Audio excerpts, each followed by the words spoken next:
خوتي، السلام عليكم في حلقة جديدة. اليوم ان شاء الله وكيف العادة دائما موضوع جديد، وهذا الموضوع هذا بالذات كانوا يسولوني عليه العديد من الاصدقاء، وكانوا طرحوا دائما تساؤلات متى ستقوم بوضع فيديو حول التكلفة ديال مشروع انتاج طيور البادجي. بغيت نقول لكم ان اليوم وصل الوقيته ديال هذا الموضوع. بقاو معنا حتى الاخر باش تعرفوا شحال ديال التكلفه غادي تخصنا باش نبداو المشروع ديالنا ديال انتاج طيور الزبرة.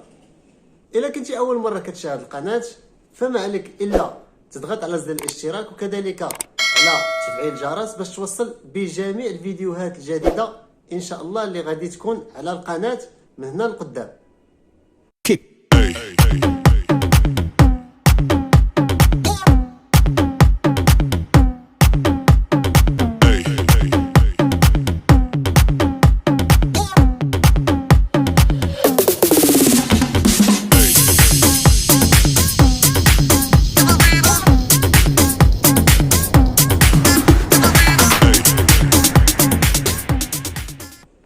إذا خوتي، فمشروع طيور الزبرة كيتعتبر من بين المشاريع اللي هي سهلة للغاية، وكذلك كتخلي لك واحد المدخول اللي هو رائع بحكم التجربة ديالي.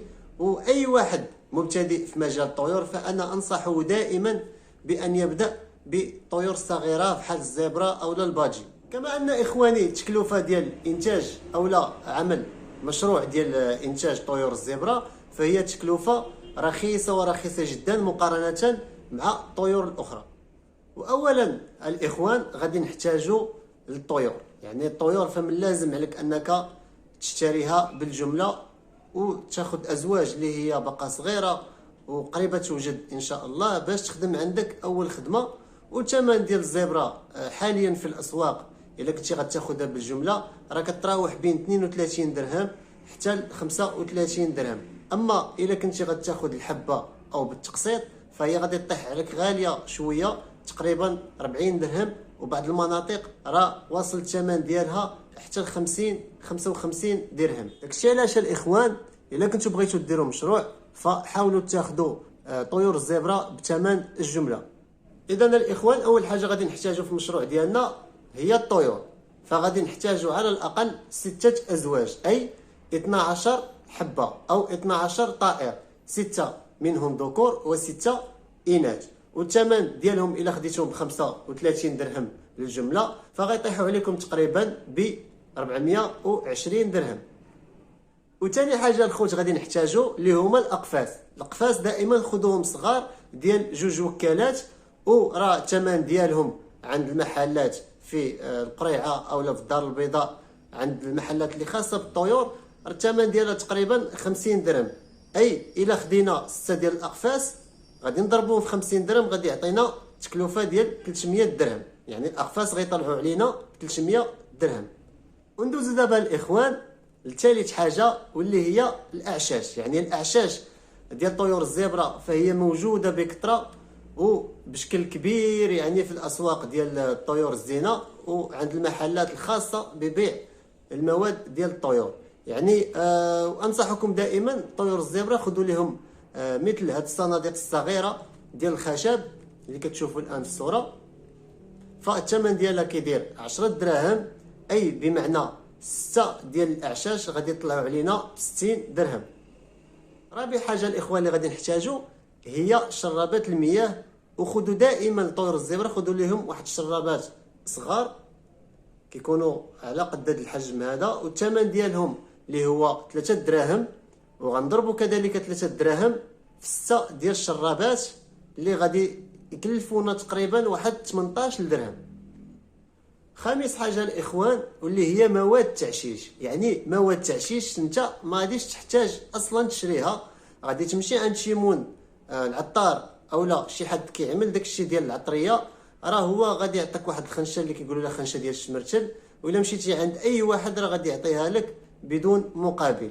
وهذيك الخنشه غادي تقوم بالتسريب ديال الخيوط ديالها وتقدموا الطيور ديالك، وان شاء الله راه هي كافيه باش الطيور ديالك ان شاء الله يصوبوا منها العش ويبيضوا فيها ويكون الانتاج كذلك رائع وجميل جدا. وسادس حاجه اللي هي خنشه ديال الزوان.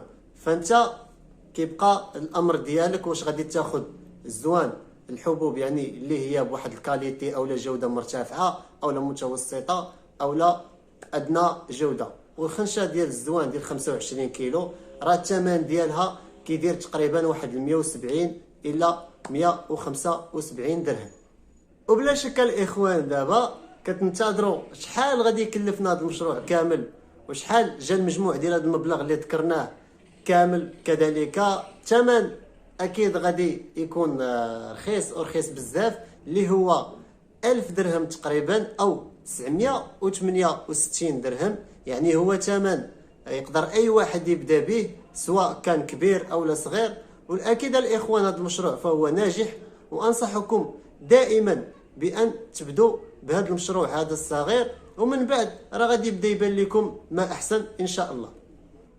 اذا اخواني في هذه الحلقه حاولت انني نقربكم ولو القليل من التكلفه اللي غادي تحتاجوا المشروع ديال انتاج طيور الزبرة. فانا اعطيتكم ادنى الازواج اللي غادي تبداو بهم. فيمكن لك كذلك تبدا ب10 او 20 او 30 يعني على حسب القدره الجيبيه ديالك نتايا وعلى حساب راس المال اللي عندك. واكيد كل ما كانوا الازواج كثر كل ما كانت الارباح كثيره. بهذا الخوت كنكون وصلت نهايه الحلقه ديال اليوم.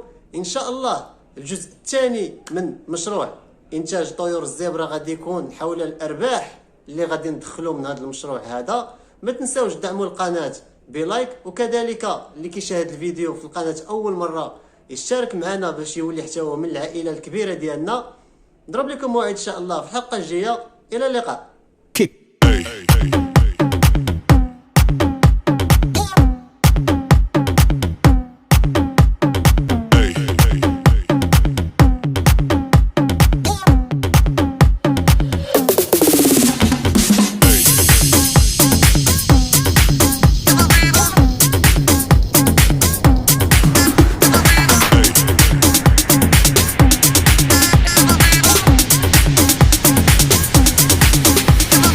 Everybody shake it, baby.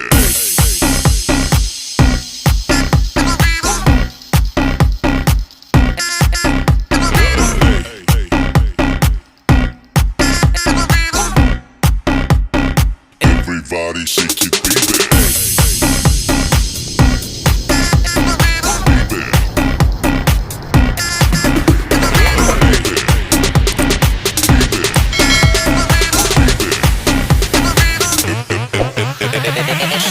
Baby.